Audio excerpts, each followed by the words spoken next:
Hello everyone, आप सभी का स्वागत है परीक्षा पथ यूट्यूब चैनल पर। और मेरा नाम है करुणा और मैं आप लोगों के सामने हाजिर हुई हूँ एक काफ़ी इम्पॉर्टेंट इन्फॉर्मेशन से रिलेटेड डिस्कशन करने के लिए। वो है आपकी यूपीपीसीएस के थ्रू जो समीक्षा अधिकारी आरओ और एआरओ की जो वैकेंसी रिलीज की जाती है उसकी क्या एलिजिबिलिटी होती है, उनका काम क्या होता है, क्या योग्यताएं होती हैं, किस एज तक भर सकते हो, क्या एग्जाम का पैटर्न होता है, दोनों के बीच डिफरेंस क्या होता है, और आप इस फॉर्म को भरने के लिए एलिजिबल हैं या नहीं, और किन किन चीज़ों पर फोकस करना चाहिए, क्या एग्ज़ाम की स्ट्रैटेजी होनी चाहिए, यही सारी बातें हम अपने आज के इस सेशन में डिस्कस करने वाले हैं।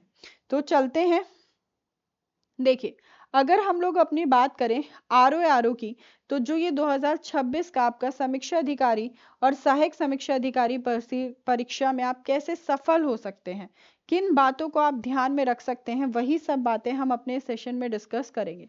सबसे पहली बात कि इस एग्जाम को कंडक्ट कौन कराता है, तो आपका इस एग्जाम को कंडक्ट कराता है यूपीपीएससी, उत्तर प्रदेश का लोक सेवा आयोग, जिसके अंदर पद निकलते हैं आपके समीक्षा अधिकारी और सहायक समीक्षा अधिकारी का। अब इसका सिलेक्शन प्रोसेस क्या होता है, सबसे पहले आपका प्रीलिम्स होगा, फिर आपका मेंस होगा और फिर आपका टाइपिंग टेस्ट होगा जो आपका स्किल टेस्ट होता है। 3 स्टेज में होगा, पहले प्रीलिम्स, फिर मेंस होगा और फिर आपका टाइपिंग और स्किल टेस्ट होगा। अब इसकी लोकेशन क्या होगी, तो यूपी में ही कहीं ना कहीं होगा और केवल सिर्फ और सिर्फ आप इसे ऑनलाइन ही फॉर्म फिल कर सकते हैं, ऑनलाइन आवेदन कर सकते हैं, ना कि ऑफलाइन कर सकते हैं। जब हम समीक्षा अधिकारी के वेतन की बात करें, क्योंकि सैलरी एक ऐसा फैक्टर होता है जो किसी भी जॉब की तैयारी करने के लिए आपको फॉर्म भरना है या नहीं करना है उस चीज़ के लिए मोटिवेट करता है कि हमें ये करना है या नहीं करना है। तो समीक्षा अधिकारी आरओ का जो पे लेवल होता है वो 8 होता है। पे स्केल आपका 47,600 से लेकर 1,51,100 तक जा सकता है। ठीक है, अप्रॉक्स इन हैंड 60,000 से 75,000 पर महीने आ सकता है। और सहायक समीक्षा अधिकारी का भी 7th लेवल होता है, 44,900 से लेकर 1,42,400 तक जा सकता है। अनुमानित इन हैंड जो होगा 55,000 से लेकर 65,000 पर महीने। हाँ, इतना ही नहीं, इसके साथ साथ आपको एडिशनल अलाउंसेस भी मिलेंगे, जैसे कि एचआरए, मेडिकल फैसिलिटीज, डीए और एलटीसी। अब एज लिमिट क्या है, तो एज लिमिट देखी जाएगी, मिनिमम एज जो है वो है आपकी 21 साल, 21 ईयर्स, और मैक्सिमम एज कितनी है, 40 ईयर्स है, 40 साल है। क्या रिलैक्सेशन है, बिल्कुल रिलैक्सेशन भी मिलती है। 3 साल की रिलैक्सेशन है अगर आप एक्स सर्विस मैन है, 5 साल की रिलैक्सेशन है अगर SC ST OBC कुशल खिलाड़ी, या उत्तर प्रदेश में आप पहले स्टेट लेवल पर आप कर्मचारी रहे हैं तो 5 साल का रिलैक्सेशन आपको मिलता है। फिर 15 साल का अगर आप PWD हैं और NCC B प्रमाण पत्र धारक और प्रदेशक सेना के हैं तो भी सीधी भर्ती आपको मिल सकती है। फिर केवल भारत के नागरिक ही इस फॉर्म को भर सकते हैं, बाकी नहीं भर सकते। अब क्राइटेरिया कैसे डिफाइन होता है कि आपकी पोस्ट का प्रोफाइलर क्या करना है। जब हम समीक्षा अधिकारी की बात करते हैं आरओ की, तो बैचलर डिग्री आपका किसी भी विषय में हो, और एआरओ के लिए भी आपका किसी भी सब्जेक्ट में आप ग्रेजुएट हैं तो आप इस फॉर्म को भर सकते हैं। एआरओ जो लेखा अकाउंटेंट पोजीशन के लिए, तो वहां पर स्पेसिफिकली आप कॉमर्स बी कॉमर्स की हो, आपने बी कॉम की हो, ठीक। यहाँ ओ लेवल सबसे बड़ा बच्चों का कंफ्यूजन होता है कि क्या ओ लेवल चाहिए होता है मैम, तो ओ लेवल कंप्यूटर का डिप्लोमा, तीनों ही इसकी आरओ वैकेंसी के लिए नहीं चाहिए, लेकिन एआरओ की वैकेंसी के लिए जरूरी है, चाहिए, और अकाउंट्स के लिए अप्लाई करेंगे तो उसमें भी नहीं चाहिए। फिर टाइपिंग टेस्ट की बात करें तो 25 वर्ड्स पर मिनट हिंदी की टाइपिंग आनी चाहिए, जहां आरओ के लिए नहीं है, समीक्षा अधिकारी के लिए, लेकिन एआरओ के लिए जरूरी है, और एआरओ अकाउंट्स वाले के लिए भी नहीं चाहिए होती है। अब चयन प्रक्रिया, सिलेक्शन कैसे होगा, मैंने बताया 3 स्टेज में होगा। सबसे पहले प्रीलिम्स होगा जो कि एक क्वालिफाइंग रहता है, मतलब प्रीलिम्स में पास हो गए तो आप मेंस के लिए एलिजिबल होंगे। 200 मार्क्स का आपका प्रीलिम्स होता है, जिसमें आपके 200 में से जितने भी मार्क्स आए हों वो मेरिट में नहीं जुड़ते जब फाइनल मेरिट बनती है, बस प्रीलिम्स के बेसिस पर आप आगे मेंस के लिए क्वालिफाई हो जाते हैं। फिर मुख्य परीक्षा होती है जो स्कोरिंग स्टेज होती है, जहां 420 नंबर का मेंस होता है, और फिर सिर्फ और सिर्फ ARO के लिए लास्ट में जो है स्किल टेस्ट होता है, टाइपिंग टेस्ट, जो कि फाइनल हर्डल होता है। अगर आप RO के लिए अप्लाई करेंगे तो आपका स्किल टाइपिंग टेस्ट नहीं होगा। क्या इंटरव्यू होगा? इंटरव्यू इस पे नहीं होता है। UPPCS की बाकी वैकेंसी के लिए आपको इंटरव्यू देना पड़ेगा। अब प्रीलिम्स में जो 200 नंबर का क्वेश्चन आता है, वहां पर आपको कुछ बातों को ध्यान में रखना पड़ेगा। एक ही दिन में होगा एग्जाम, 3 घंटे का पेपर होगा, जहां GS के 140 क्वेश्चंस होते हैं। कितने क्वेश्चन होते हैं GS के? 140 क्वेश्चन होते हैं, 140 नंबर के, 2 घंटे का टाइम होगा। बाइलिंगुअल पेपर मिलता है इंग्लिश और हिंदी। तो पेपर 1 और पेपर 2 आपका हिंदी का होता है, जहां 60 क्वेश्चन आते हैं 60 नंबर के, और 1 घंटे का होता है, और इसका केवल माध्यम हिंदी होता है। एक दिन में 2 पेपर होंगे, एक पेपर 1 2 घंटे का, पेपर 2 हिंदी 1 घंटे का। पेपर 1 में आपको 140 मार्क्स के GS के क्वेश्चन आएंगे, 2 घंटे का टाइम मिलेगा। इंग्लिश और हिंदी बाइलिंगुअल में होगा। पेपर 2 में 60 नंबर की हिंदी आती है, 1 घंटे का टाइम होगा। क्या नेगेटिव मार्किंग होगी? तो बिल्कुल 1/3 जो है नेगेटिव मार्किंग भी होगी। तो अगर तुक्का मारोगे तो काम नहीं बनेगा, क्योंकि 1/3 नंबर हर नेगेटिव, हर गलत आंसर पर कटेगा भी, नेगेटिव मार्किंग भी होगी। अब जब हम मेंस की बात करें तो यहाँ पर ऑब्जेक्टिव और डिस्क्रिप्टिव दोनों देखने को मिलते हैं मेंस में। बाकी UPPCS के बाकी एग्जाम्स वैकेंसीज के लिए आपको मेंस डिस्क्रिप्टिव देना होता है। पेपर 1 सामान्य अध्ययन, जहाँ ऑब्जेक्टिव क्वेश्चन होंगे, 120 नंबर के, 2 घंटे का टाइम होगा, और 1/3 नेगेटिव मार्किंग होगी। पेपर 2 जिसमें हिंदी का होगा, ऑब्जेक्टिव और डिस्क्रिप्टिव दोनों, 180 नंबर का, 3 घंटे का टाइम मिलेगा। और पेपर 3 में हिंदी निबंध लिखना होगा, डिस्क्रिप्टिव 120 नंबरों का, 3 घंटे का 3 निबंध लिखने होते हैं, 120 मार्क्स के होते हैं टोटल। तो टोटल कितना होगा? 420। और ये ही मेरिट का एकमात्र आधार है, इसी मेंस के बेसिस पर मेरिट बनती है। फिर जो स्किल टेस्ट होगा, स्किल टेस्ट की लिमिट क्या है कि हिंदी की आपके 25 वर्ड्स पर मिनट और इंग्लिश के आपके 30 वर्ड्स पर मिनट टाइपिंग टेस्ट आपको आनी चाहिए। लेकिन यह जो टाइपिंग टेस्ट है वो केवल क्वालिफाइंग है। अगर आप इसमें विफल होते हैं तो मुख्य परीक्षा के अंकों की परवाह किए बिना आपको डिस्क्वालीफाई कर दिया जाएगा। तो दैट मीन्स अगर आप ARO के लिए अप्लाई कर रहे हैं तो स्किल टेस्ट में पास होना बहुत ज़रूरी है। टाइपिंग टेस्ट में अगर आप टाइपिंग टेस्ट में फेल हो गए और मेंस में आपके कितने ही अच्छे नंबर आ रहे हैं, आपको डिस्क्वालीफाई कर दिया जाएगा। फिर GS का सिलेबस क्या है? इतिहास, भारतीय इतिहास, संस्कृति और राष्ट्रीय आंदोलन आता है। जनरल साइंस, करंट अफेयर्स, जहाँ नेशनल और इंटरनेशनल लेवल दोनों लेवल के होते हैं।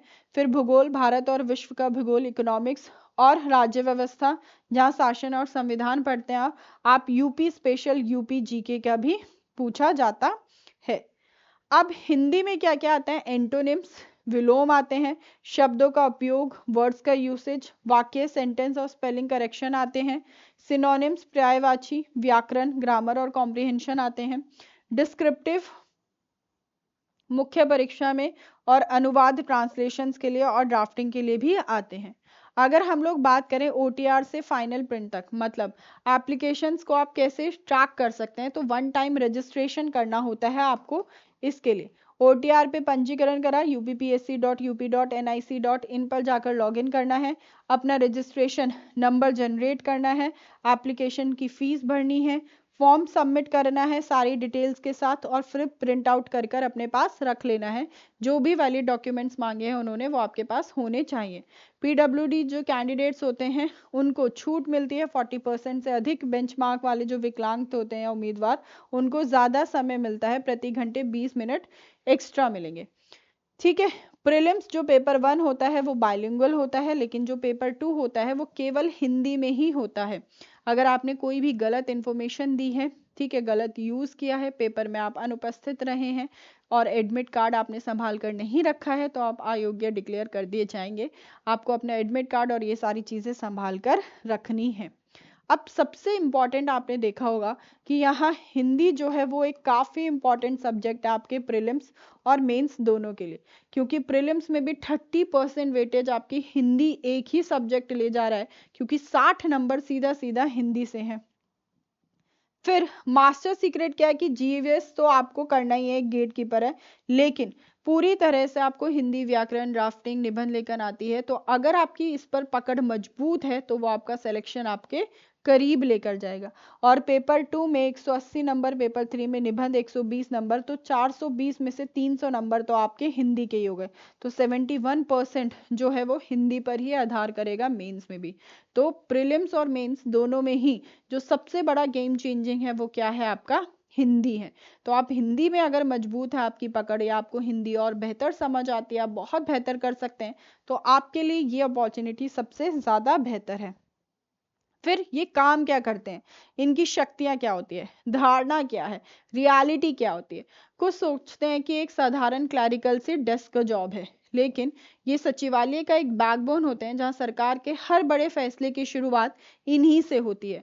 फाइलों को सोचते हैं कि सिर्फ एक टेबल से दूसरी टेबल पर खिसका रहे हैं, तो नहीं, यहाँ बहुत ताकत होती है इनके पेन में, क्योंकि नोटिंग और ड्राफ्टिंग ही मंत्रियों के अंतिम आदेश का आधार बनते हैं कि फाइनल वो क्या देंगे, क्योंकि रिव्यू कर रहे हैं चीजों को, है ना, समीक्षा कर रहे हैं। केवल कागजी कार्यवाही करते हैं या कोई वास्तविक शक्ति नहीं होती, तो ऐसा नहीं है। इनडायरेक्ट पूरा कंट्रोल होता है और अधिकारियों के साथ डायरेक्ट कांटेक्ट में होते हैं। ये एक ग्रुप बी की जॉब होती है जो यूपीपीएससी के द्वारा कराई जाती है। कोई फील्ड वर्क नहीं होता है, पूरा काम ऑफिस का ही होता है ना। सरकारी वह जो फाइलें हैं उनकी गहन जांच करना, नियमों का अनुपालन सुनिश्चित करना, ये सब आपका आरओ अधिकारी करता है। अंतिम मोहर लगाने से पहले उसकी वैधिकता का दिशा तय करता है। ठीक है, अलग अलग विभागों से सचिवालय में प्रवेश करा तो आरओ एक चेक पोस्ट होता है, नोट करता है, ड्राफ्टिंग करता है, फिर वरिष्ठ अधिकारी की समीक्षा करता है एसओ या आरओ जो है, और फिर अंतिम जो मिनिस्ट्रियल ऑर्डर तक पहुंचता है। तो शुरुआत कहाँ से हुई, वही आरओ से ही हुई। अब कुछ ऐसी पावर्स हैं जो लोग जनरली फोकस नहीं करते हैं, कि सीधी भागीदारी है डिसीजन मेकिंग में, है ना, सत्ता के केंद्र तक पहुंचता है, क्योंकि जो पॉलिसी मेकर्स हैं, जो सीनियर ऑफिसर्स हैं, उनके साथ संपर्क में रहकर काम करते हैं, अलग अलग विभाग में काम कर रहे होते हैं, सीधा फैसले नहीं लेते, लेकिन उनके द्वारा जो ड्राफ्ट बनाए जाते हैं वो ही फाइनल डिसीजन का आधार होते हैं, इंटरप्रेटर होते हैं नियम का। फिर एनालाइज करते हैं, फाइल्स को एग्जामिन करते हैं, निर्माण करते हैं, क्रिएशन करते हैं, मैनेजमेंट करते हैं। ये सब 3 पिलर हैं इनकी ड्यूटी के, कर्तव्यों के। सैलरी मैं आप लोगों के साथ डिस्कस कर ही चुकी हूँ, सैलरी, वेतन, एचआरए, टीए, सब कुछ जो है मिलता है, एक अच्छा खासा हैंडसम पे इनके हाथ में आता है। जॉब सिक्योर है, वर्क लाइफ बैलेंस है, अच्छी खासी छुट्टियां मिलती है, हेल्थ, आने वाले फ्यूचर, ये सब सिक्योर रहता है। तो फिर प्रमोशन के लिए क्या है, पहले आप आरओ बने, फिर एसओ सेक्शन ऑफिसर बन सकते हैं, फिर अंडर सेक्रेटरी, और लास्ट आप डिप्टी सेक्रेटरी तक की पोस्ट तक जा सकते हैं। ठीक है, भत्ते, वेतन सब मिलते ही हैं। अब डिमांड्स, चुनौतियां और दावा क्या है, लगातार भारी फाइल वर्क की वजह से बहुत ज़्यादा मेंटली भी एग्जॉस्ट हो सकते हैं, लेकिन सब कुछ मैनेज हो जाता है अगर आप बढ़िया से अपने काम को कर रहे हैं तो। अब आप लोगों के लिए एक इन्फॉर्मेशन है वो ये, कि अगर आप हमारे साथ हमारे आरओ के टारगेट बैच में जुड़ना चाहते हैं तो आप जुड़ सकते हैं, जहां पर आपको लाइव रिकॉर्डेड लेक्चर्स मिलेंगे, मतलब लाइव लेक्चर्स होंगे, बाद में आप उन्हें रिकॉर्डेड फॉर्म में भी देख सकते हैं। जो बच्चा ऑफिस जाता है, टाइम नहीं मिल रहा है डेली लाइव अटेंड करने का, वो हैंड रिटन पीडीएफ के नोट्स, क्लास में टीचर आपको नोट्स बनवाएगा, पढ़ाएगा, 1-to-1 मेंटोरशिप होगी, डाउट सेशंस होंगे रेगुलर बेसिस में। जो पूरा कंटेंट है वो एग्जाम ओरिएंटेड है, एक बेहतरीन टीम ऑफ टीचर्स हैं जिनके आप क्लासेस यूट्यूब पर देखते ही हैं। पॉलिटी मैं खुद पढ़ाऊंगी, मेरा नाम करुणा है, और आप पॉलिटी की क्लास मेरे साथ अटेंड कर सकते हैं। इवन यूट्यूब पर भी 2 बजे पॉलिटी की क्लास होती है आपकी, जो आप अटेंड कर सकते हैं। चैप्टर वाइज टेस्ट भी होंगे, 15 फुल मॉक टेस्ट भी मिलेंगे, प्री और मेंस की रिवीजन क्लासेस भी मिलेगी, और एग्जाम एनरिचमेंट प्रोग्राम भी होगा, और जिसकी जो सभी बैच टारगेटेड एंड एक्सक्लूसिव होंगे, और कोई भी बैच मर्ज नहीं होगा। ऐसा नहीं होगा कि किसी दूसरे एग्जाम के साथ इस बैच को मर्ज किया जा रहा है, नहीं। अगर सिर्फ आरओ है तो आरओ ही रहेगा यूपीपीएस से, ठीक है, यूपीपीसीएस वाला। अब इस अमाउंट जो है वो कितनी है, 14,1499, तो लगभग 1500 जो है आपकी फीस है। आप चाहें तो हमें हमारी हेल्पलाइन नंबर पर कॉल कर कर हमसे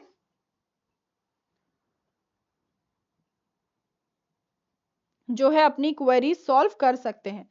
और जो आपका हेल्पलाइन नंबर है वो आपका क्या है, 96789785। कहाँ गई, 98785 ये नंबर है। आप इस नंबर पर कॉल कर कर आप सारी बैच से रिलेटेड जो भी आप इंफॉर्मेशन चाहते हैं वो आप इंफॉर्मेशन ले सकते हैं। तो अगर आपकी तैयारी को आप हमारे साथ मजबूत बनाना चाहते हैं तो हमारे साथ ज़रूर जुड़ सकते हैं एप्लीकेशन कोर्सेज पे। चॉइस इज़ योर्स, पूरी आपकी मनमर्जी है। एक बार भरोसा करके देखिए, बेहतर लगेगा ही आपको। और आप YouTube पर क्लासेस लेके देख सकते हैं कि क्लासेस में कितनी मेहनत हो रही है आपके साथ, किस तरीके से आपको समझाया जा रहा है। तो आपको थोड़ी श्योरिटी भी हो जाएगी और ऑन टाइम सिलेबस आपका कंप्लीट किया जाएगा। Thank you so much for attending the session. अगर आप नए हैं तो चैनल को ज़रूर से सब्सक्राइब कर देना, सेशन को लाइक कर देना। मुलाकात करेंगे हम 2 बजे पॉलिटी की लाइव क्लास में। तब तक आप सभी लोग अपना ध्यान रखें, ऐसे ही पढ़ते रहें और मुस्कुराते रहें। बाय बाय, टेक केयर, जय हिंद।